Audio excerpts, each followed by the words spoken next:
Many people think that palliative is end of life, and we're here to say that palliative and supportive care is not an end of life phenomenon. We're way before end of life. Patients newly diagnosed, be they at a late stage or an earlier stage, would benefit from understanding what palliative care is and what we offer. To educate the patient and to help them transition the different services through this cancer center is a team approach, and we are part of that team. Patients do have a lot of concerns when they walk into our building. Patients have absolutely come in with a lot of confusion of where they're at in their illness, unsure of what to expect, what are the next steps. What is their journey like? Will they have pain?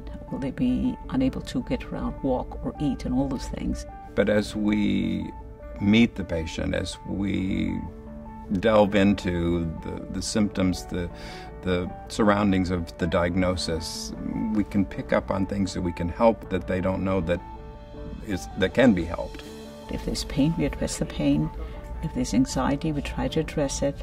If there are nutritional issues, we try to address those. So our role is to take care of the patient as a whole, not just the piece that, it's lung cancer or gastric cancer, whatever. We're trying to manage the patient as a whole. We have to remember that when there's an illness in the family, it's not just the patient who's affected, it's the family that's affected as well. So we have a social worker who will help with all the social needs of the patients. I'm a social worker at Tisch on the oncology unit. A lot of times patients and families feel very isolated through this process, navigating through the illness. As a social worker, I think one of my primary roles is to advocate for the patient and help them to see that they're not alone.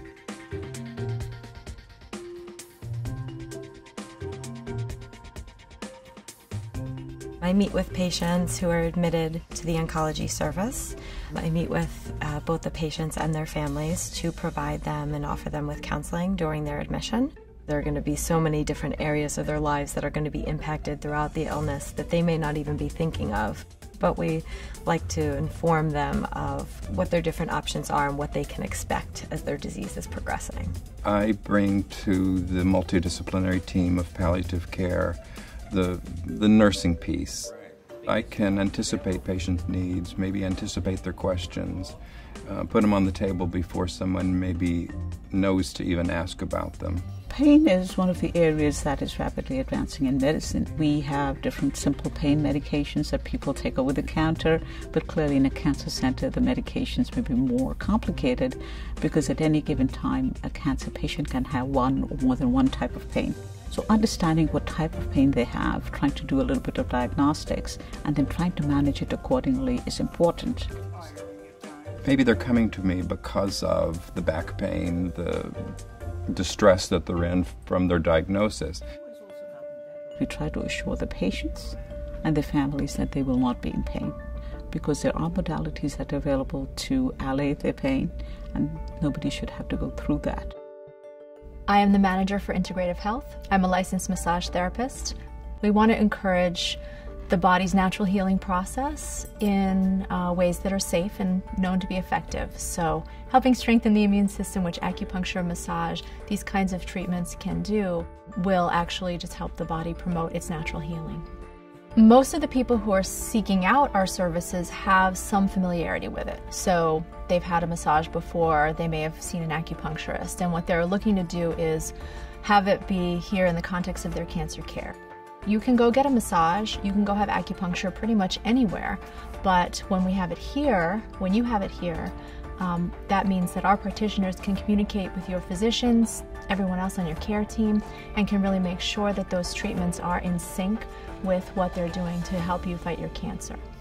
Traditionally in medicine, we have focused very much on dealing with the medical, but sometimes there are casualties of war, including emotional casualties of war. We want people to get the emotional support they need so that they can feel well while they're going through this experience. Having this support group, which I am very grateful to Ellen Banner, has been one of the best things that's happened, because you're with a bunch of group of people who understand what you feel, where the people who love you really want the best for you, but they don't necessarily understand what you're going through.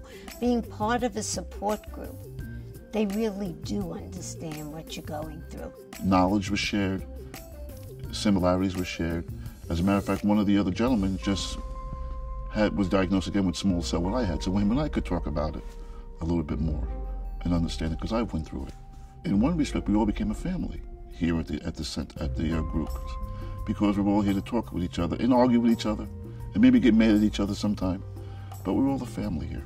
And this is once a week that we can come and let everything hang out the way you want.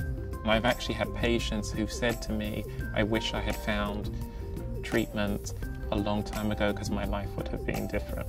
No matter what someone's experience is, they know that they can come here and we're accepting, we're not terrified, we're not scared, we're not running in the opposite direction. Whatever's going on for someone, they can come and they can talk to us. They don't need to feel alone, they don't need to suffer. The symptoms they're having, we're going to listen to them and we're going to do our best to help them. Part of the multidisciplinary team is to be able to bring in the specialists.